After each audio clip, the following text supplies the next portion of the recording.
ஒருவன் முதலாளி, உலகில் மற்றவன் தொழிலாளி.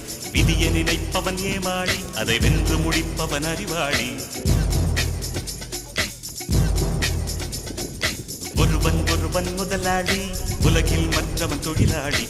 விதியை நினைப்பவன் ஏமாளி, அதை வென்று முடிப்பவன் அறிவாளி.